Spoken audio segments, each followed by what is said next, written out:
దానం స్వీకరించండి దేవేంద్ర.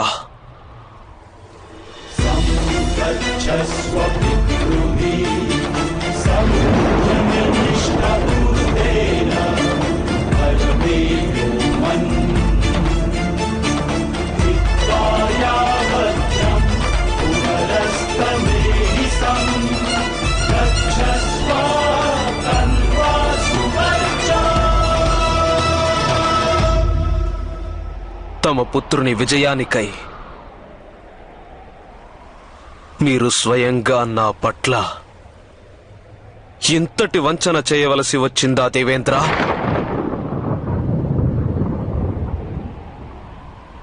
ఈ దృశ్యం చూసినంత మాత్రానే విజయుడనైనంత ఆనందం నాకు లభిస్తోంది.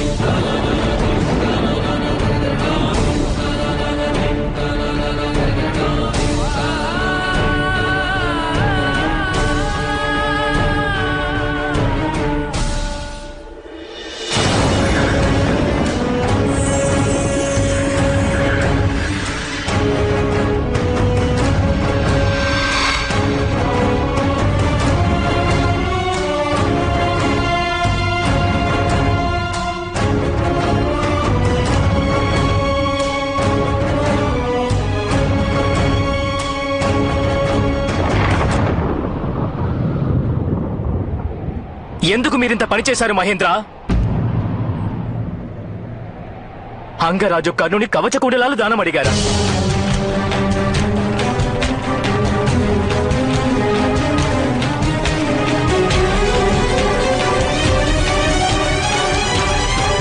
అవును అర్జున, ఇక నీ విజయ పథంలో ఏ అవరోధము ఉండదు. కానీ మీరెందుకు ఇంతటి అన్యాయం చేశారు పితృదేవా?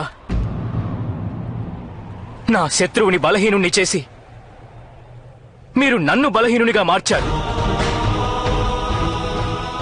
పరీక్ష అనేది లేనినాడు శక్తి ఎలా వృద్ధి చెందుతుంది? రాళ్లల్లో పెరిగే వృక్షం ఎంతో బలంగా ఉంటుంది పితృదేవా.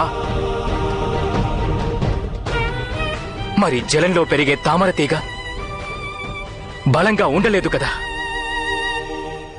ఈరోజు మీ ఈ కార్యం వలన నాకు పెద్ద కళంకం సోకింది మహేంద్ర.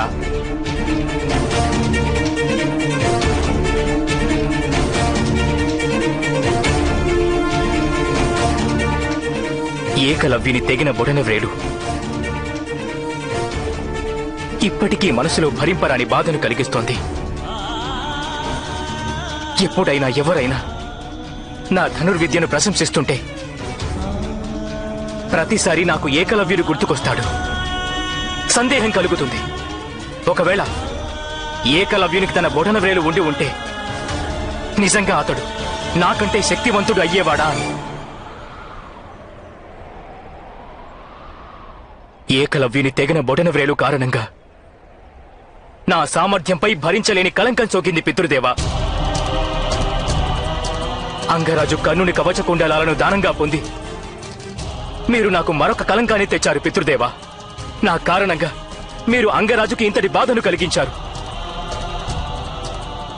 అంటే మీకు మీ పుత్రుని సామర్థ్యంపై నమ్మకం లేకపోయిందా? వాని గాంధీవంపై విశ్వాసం లేదా? మీరు నాకిచ్చిన ఆశీస్సులపై కూడా నమ్మకం లేదా పితృదేవా? సమస్య నీ సామర్థ్యం గురించి కాదు అర్జున. కర్ణుని కవచం ఒక దివ్యాస్త్రం వంటి దేవతల ప్రసాదం కాదు. ఇది సాక్షాత్తు సూర్యభగవానుడి అంశ. కర్ణుడు జన్మించినప్పుడు అతని శరీరంలో భాగమైంది. దానిని తొలగించటం అనివార్యం. మనుష్యుల యుద్ధంలో ఈశ్వరుని అంశ పాల్గొనకూడదు పుత్రా. అది రక్షణ కోసమైనా దాడి చేసేందుకైనా. అందుకే హనుమంతుడు నీ ధ్వజంపై వెలిశాడు, నీ రథంపై కాదు. కానీ ఇది మీరు నాకిచ్చిన శాపమవుతుంది పితృదేవా.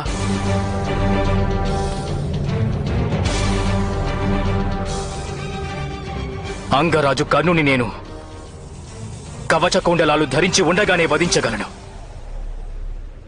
ఎందుకంటే నాడు నేను వాగ్దానం చేశాను, నేను ఇప్పటికైనా అంగరాజు కర్ణుని వధిస్తాను.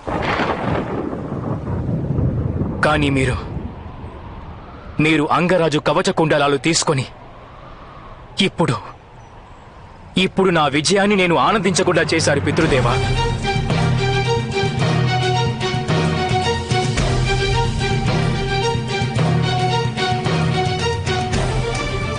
లోకులు నిందిస్తారు. నాకు నా శత్రువు బలహీనత కారణంగానే యుద్ధంలో విజయం ప్రాప్తించిందని. నా విజయాన్ని నాకు మరచిపోలేని అవమానంగా మార్చారు పితృదేవా.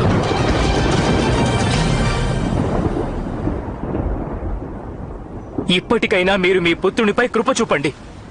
అంగరాజుకు వారి కవచ కుండలాలను తిరిగి ఇచ్చేయండి. అంగరాజు కర్ణుడు తాను ఇచ్చిన దానాన్ని మళ్లీ తీసుకోరు.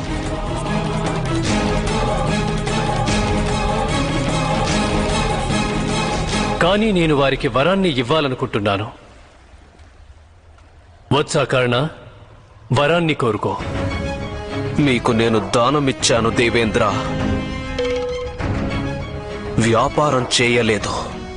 దేవేంద్రుడు దర్శనమిచ్చి వరమేమీ ఇవ్వలేదంటే నాకు కళంకం సోకుతుంది.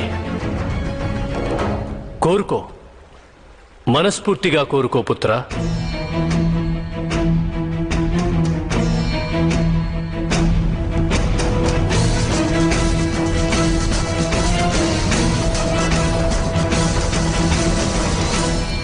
ఒక యోధుడు కోరే ఉత్తమమైన వరదానం ఇంకేముంటుంది? వాని శస్త్రము. ఇవ్వాలని మీకంత కోరికగా ఉంటే నాకొక అస్త్రాన్నివ్వండి.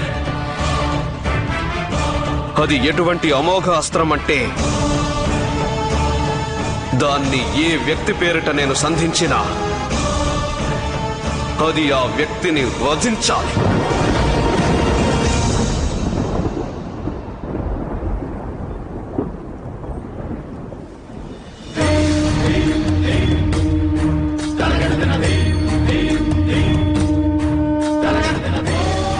తథాస్తు.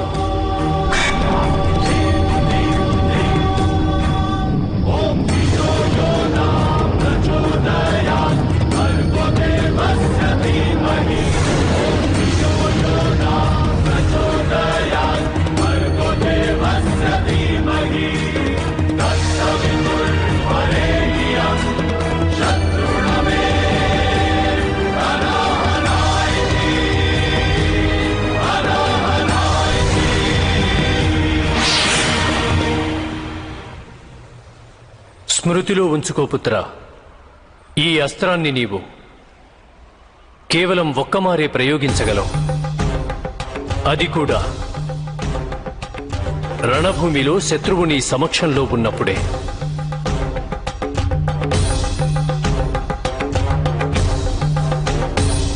నేను దీనిని స్వీకరిస్తున్నాను దేవేంద్ర.